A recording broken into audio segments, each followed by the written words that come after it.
তনিমা ছিল একটি ছোট্ট শহরের মেয়ে। ছোটবেলা থেকেই আঁকাআঁকির প্রতি তার তীব্র ভালোবাসা। তবে তার স্বপ্নগুলোকে সবাই গুরুত্ব দিত না। কেউ বলতো এগুলো কোনো কাজের না, আবার কেউ বলতো এই ছবি এঁকে জীবনে কিচ্ছু হবে না। তাই স্কুলের বন্ধুরা পর্যন্ত তার কাজ নিয়ে ঠাট্টা করত।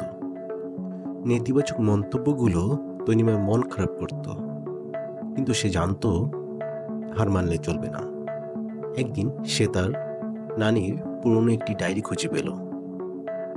ডায়েরির পাতায় লেখা ছিল একটি লাইন: নেতিবাচকতা তোমার শত্রু নয়, এটা তোমার শক্তি হতে পারে।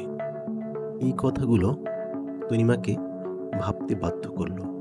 সে বুঝল নেতিবাচকতাকে উপেক্ষা না করে সেটাকে শক্তি হিসেবে ব্যবহার করাই হবে তার জয়ের চাবিকাঠি।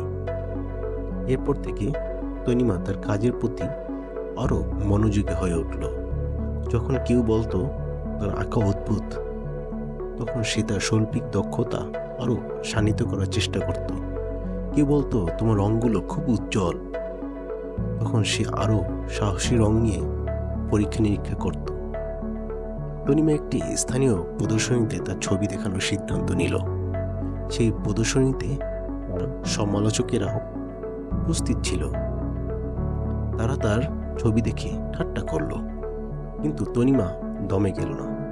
সে প্রতিটি ছবির পেছনের গল্প দৃঢ়ভাবে তুলে ধরল। প্রদর্শনীতে একজন শহরের নামকরা চিত্র সমালোচক এসেছিলেন। তনিমার আত্মবিশ্বাস দেখে তিনি মুগ্ধ হলেন।